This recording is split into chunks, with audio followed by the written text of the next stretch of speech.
इसका ओरिजिन भी पाकिस्तान में जी। ये जिसका मतलब है इटर्नल। आजकल आपने सुना होगा न्यूज में सनातन धर्म का, तो आपके नजदीक ये क्या चीज है? जहाँ तक मुझे आइडिया है, सनातन धर्म ये कहते हैं इटर्नल रिलीजन के पर्सपेक्टिव। इंडस वैली सिविलाइजेशन में कुछ ऐसे एविडेंस मिले हैं जो या तो हिंदुइज्म का पार्ट है या उसे इन्फ्लुएंस करते हैं। ऐसा जितना मेरा ख्याल है कोई मंदिर नहीं। ये क्या चीजें थी, आपको कुछ समझ आया इनका?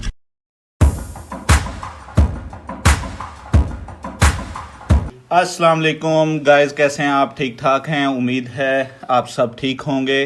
तो आज हम जिस वीडियो पे टॉपिक पे हम रिव्यू करने जा रहे हैं वो है हिंदुइज़्म। अगर आप नहीं जानते तो मैं बता दूं कि हमारा ताल्लुक़ पाकिस्तान से मुस्लिम कम्युनिटी से है, तो हमें क्योंकि बचपन से कुरान और रिलीजियस टीचिंग इस्लाम से रिलेटेड ही मिलती हैं, तो हमें एज सच कोई ख़ास आइडिया नहीं है कि हिंदुइज़्म में किस तरह के खुदा हैं, इसका कंसेप्ट क्या है, और हमें डिफ़िकल्टी होती है समझने में, क्योंकि हम एक खुदा में बिलीव करने वाले हैं, तो मल्टीपल खुदा का कंसेप्ट सोचते ही हमें अजीब सा लगता है। तो क्योंकि हम एक होता है फियर ऑफ द अननोन, क्योंकि फियर ऑफ द अननोन की वजह से हमें पता नहीं चलता कि आखिर दूसरी कम्युनिटी किस पर्सपेक्टिव में सोच रही है। तो आज से हमने एक शुरू किया है सफ़र, कि इस सफ़र में हम देखें कि यूट्यूब पे हम आपको साथ लेके चलें कि जो हिंदुइज़्म है उसकी बेस क्या है, उसका जनरल एक पर्सपेक्टिव क्या है, उसमें कौन से देवी देवता हैं। तो चलें फिर आप भी देखें, हम भी देखें। तो शुरू करते हैं वीडियो के साथ। Hinduism, the history. हिंदुइज्म दोस्तों एक ऐसा रिलीजन है जो हजारों सालों से जीवित है। एक ऐसा ट्रेडिशन जिसने इंडियन सब कॉन्टिनेंट में जन्म लिया और यहाँ के कल्चर को शेप किया। हिंदुइज्म सिर्फ एक रिलीजन ही नहीं बल्कि मेजॉरिटी ऑफ इंडियंस की इंटेग्रल पहचान भी है।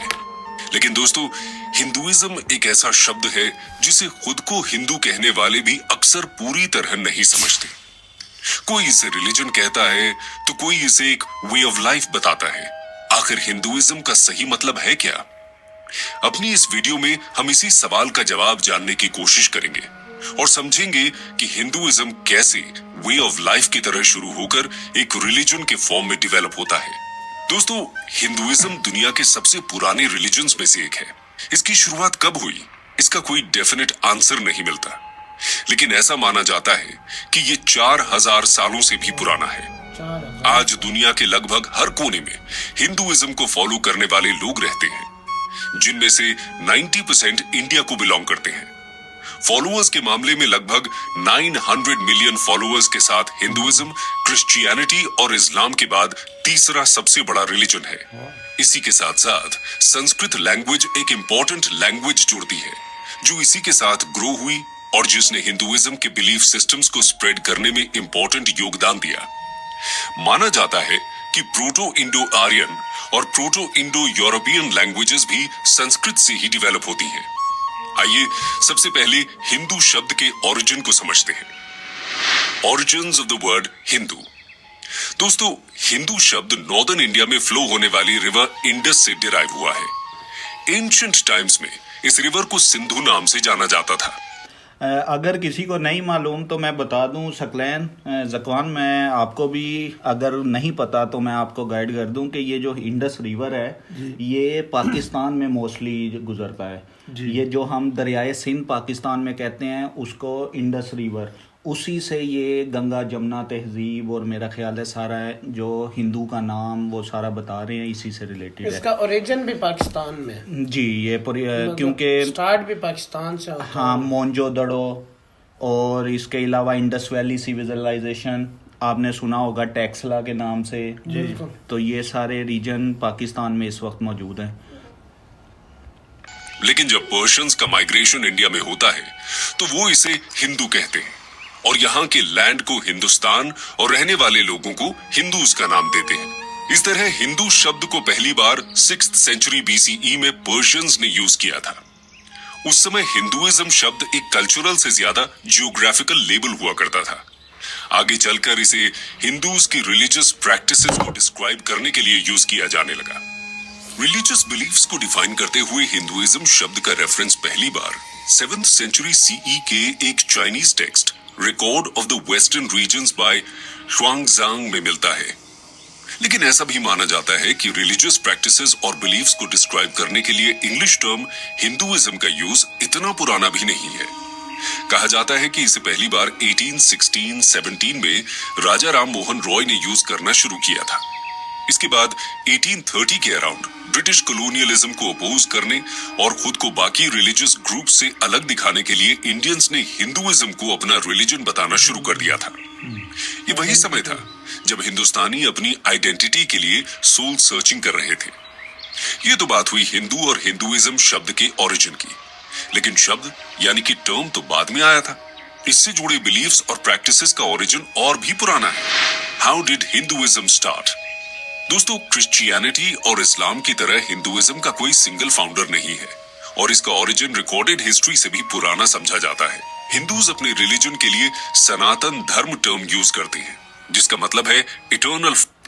आजकल आपने सुना होगा न्यूज में सनातन धर्म का, तो आपके नजदीक ये क्या चीज है? मुझे तो इसके बारे में कोई आइडिया सच नहीं पता। मैं समझता हूँ कि ये अपने धर्म के प्रायोरिटाइज करते हैं और उसका एक अलग से नाम रखा है। जहाँ तक मुझे आइडिया है, सनातन धर्म ये कहते हैं इटर्नल रिलीजन के पर्सपेक्टिव में, कि उनके नज़दीक जो हिंदुइज्म है ये इटर्नली मौजूद है। शुरू से इंसानियत के लिए खुदाओं ने इसी रिलीजन को लेके चला गया है, तो इसलिए इसको सनातन धर्म कहते हैं। अगर मैं किसी तरह से गलत हूँ तो काइंडली हमारी करेक्शन करें, कमेंट में हमें करेक्शन अगर है तो वो बताएं। फेथ यानी कि ऐसा धर्म जो हमेशा से है। इंडस वैली सिविलाइजेशन में कुछ ऐसे एविडेंस मिले हैं जो या तो हिंदुइज्म का पार्ट है या उसे इन्फ्लुएंस करते हैं। उदाहरण के तौर पर यहां मिलने वाली proto Shiva seal, mother goddess को रिप्रेजेंट करने वाली टेराकोटा फिगरीन्स, स्वास्तिकास, लिंगास, सीक्रेट एनिमल्स की इमेजेस एटसेट्रा आज हिंदुइज्म का एक पार्ट है।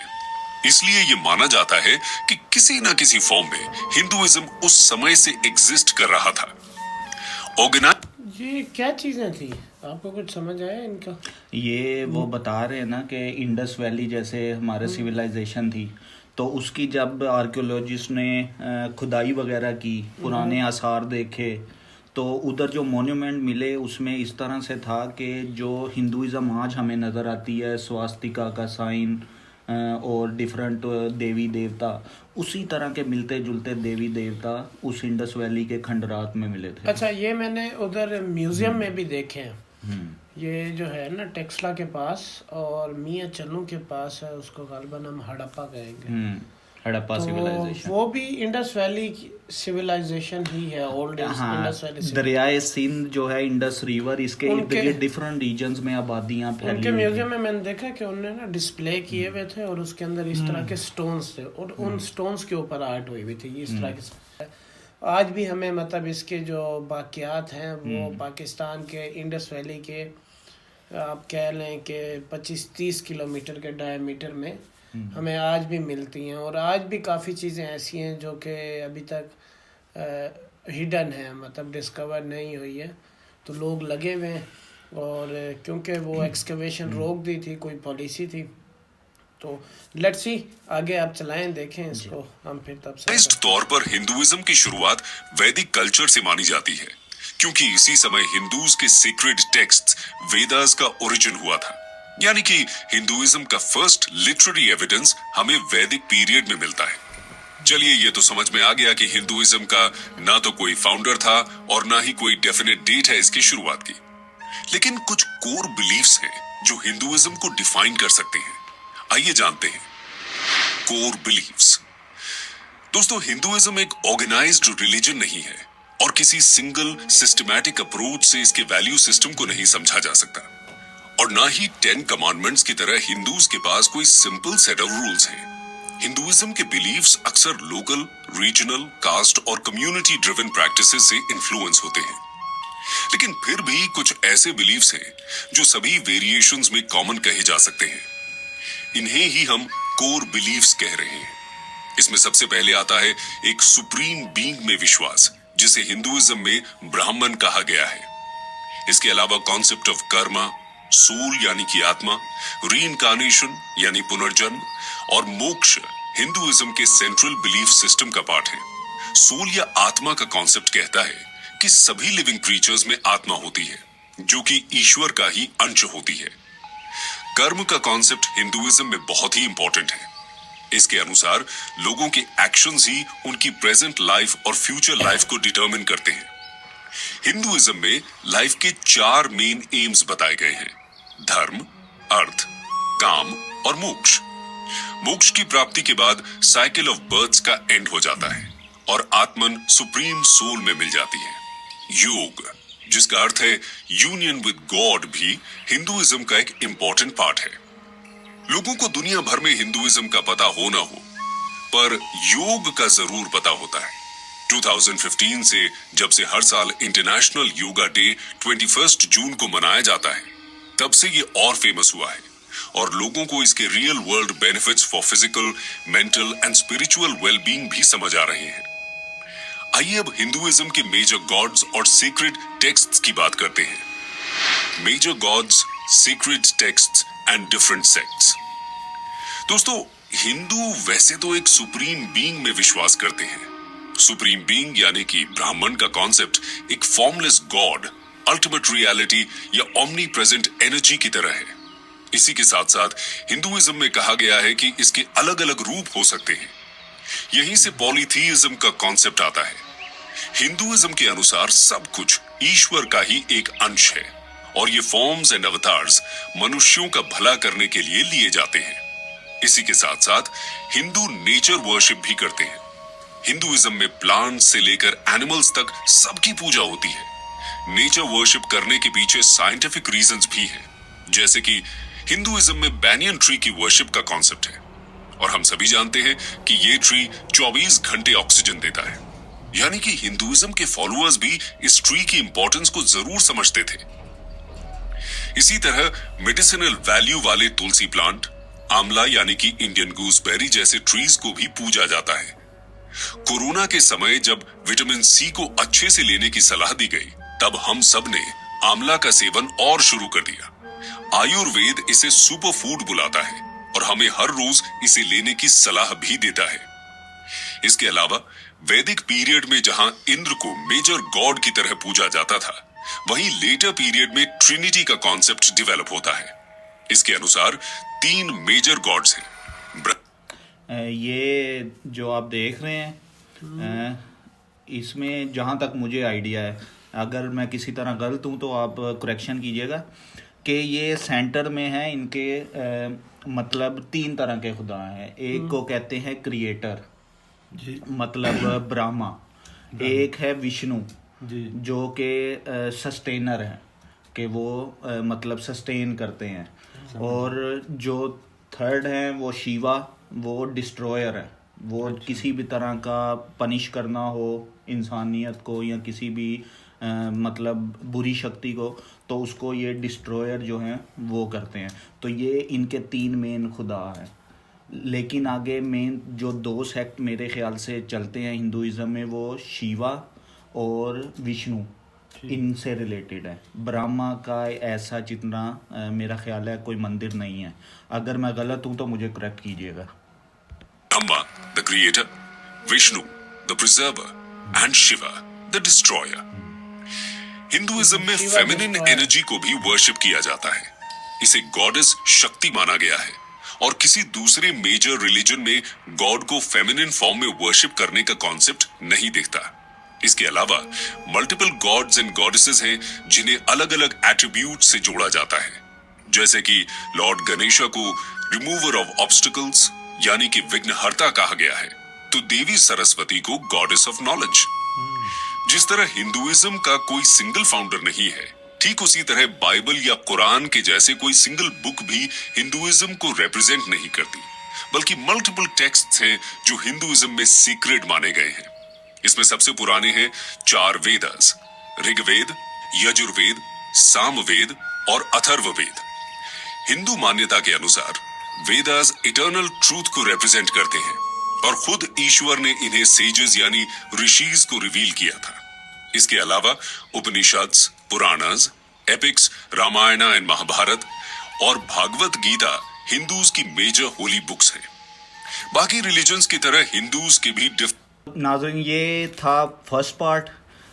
इसी सीरीज़ का मेरा ख्याल है दूसरा पार्ट भी है, ऑलमोस्ट 9-10 मिनट का, वो भी हम लेके आएंगे। क्योंकि ये एक लंबा क्लिप था तो हमने सोचा इसको 2 पार्ट में डिवाइड कर दें।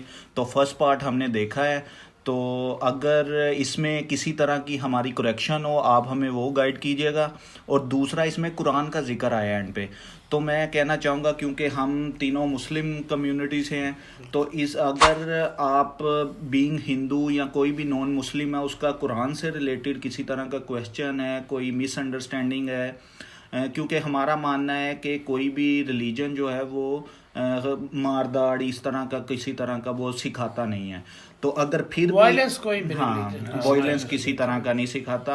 अगर फिर भी किसी का कोई कंसर्न हो तो हम उसको मतलब पॉजिटिव लेंगे, अगर आप किसी तरह की क्लैरिटी चाहते हो उससे रिलेटेड। तो जी सकलैन, आपका जो आपने वीडियो देखी है इसमें क्या आपको समझ आई है और क्या आपके कंसेप्ट हैं? मैंने ये जो वीडियो देखी है तो पहली बार तो मैंने इससे पहले तो कभी देखी नहीं है, मतलब कि हिंदुइज्म क्या है, तो मतलब इतना डीपली नहीं देखा। तो आज मुझे पता चला है कि ये किस तरह मतलब इसका जो था, ये आज से कितने 100 साल पहले मतलब इसका जो है आया, और उसके अलावा बाकी आहिस्ता आहिस्ता फैलते फैलते इंडिया में फैल गया। तो और इनके मतलब गॉड भी 3 गॉड। हाँ, ये अच्छे आपने बात याद करवाई कि गॉड्स मैं देख रहा था कि काफी तरह के देवी देवता गॉड्स हैं। हाँ। तो क्यों ना हम इस पे भी एक सीरीज करें कि कौन से गॉड्स हैं, किस किस हैं। मुझे तो बड़ा इंटरेस्ट है। हाँ, अगर आप सजेस्ट करते हैं तो हम इस पे भी एक सीरीज करेंगे। वो बता रहे थे देवी सरस्वती, मतलब अगर किसी को ज्ञान चाहिए, नॉलेज चाहिए, तो वो देवी सरस्वती का नाम लेंगे और मेरा ख्याल है उसकी वो इबादत करेंगे।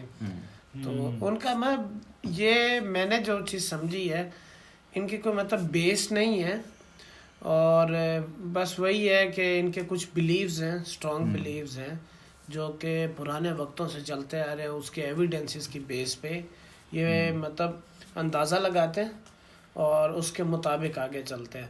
अब मैंने देखा कि डिफरेंट गॉड्स हैं और वो डिफरेंट काम के लिए। Segregation of power. हमारा जो इस्लाम है, बिस्मिल्लाहिर्रहमानिर्रहीम, तो उसमें हमारा एक अल्लाह है जो इस पूरी कायनात को चला रहा है, जो पूरे इंसानियत के निज़ाम को चला रहा है, बारिश के निज़ाम को और दरियाओं को, समंदर को, परिंदों को, चरिंदों को। उसके अलावा अगर आप देख लें कि एक पत्थर के अंदर एक कीड़े को रिज़्क भी अल्लाह दे रहा है। अच्छा, और इस चीज़ को मैं अगर इस्लाम और हिंदुइज़म से वो करूं कि देखिए अल्लाह ताला ने ये सब कुछ हमें बता दिया कुरान मजीद में। हमें बाज़ाब्ता इखलाक है, कंप्लीट कोड ऑफ लाइफ है ना, वो हमें सारा बता दिया गया। और हमें कोई भी इशू है या कोई भी मुश्किल दरपेश है तो हमारे पास उस बुक के अंदर सॉल्यूशन है। और देखिए उसमें एक सबसे बड़ा दावा ये है कि कोई बंदा भी खुला चैलेंज है, इसको एक लाइन भी वैसे लिख के दिखा दे, उस तरह, उस सिंक्रोनाइजेशन से और उस सेंस से। तो हम बाकी मज़हब जो हैं उनकी भी इज़्ज़त करते हैं और उन लोगों से भी मोहब्बत करते हैं। और हाँ, इस्लाम में कुरान में एक आयत है कि किसी के ऊपर भी मज़हब से रिलेटेड किसी तरह की सख्ती नहीं है। हाँ। तो अगर किसी को भी अपने दिल से जो समझ आता है वो आज़ाद है उसको मानने में। तो क्योंकि हमारी कम्युनिटीज़ अलग हैं, इससे क्या होता है, हम एक दूसरे को जानते नहीं हैं तो नफ़रतें पैदा होती हैं। तो हमारा ये सफ़र इसीलिए था कि हम आज से शुरू करें कि हमारे दरमियान जो भी मिसअंडरस्टैंडिंग है, अगर आपको इस्लाम से रिलेटेड मिसअंडरस्टैंडिंग है तो आप फ्रीली पूछें। अगर हमें हिंदुइज़्म के कोई कंसेप्ट की समझ नहीं है तो वो हम आपसे पूछ लें। तो इस सफ़र में हमारे साथ शामिल रहिएगा। तो मिलते हैं नेक्स्ट वीडियो में, और लाइक एंड सब्सक्राइब कर देना हमारे चैनल को। Thank you.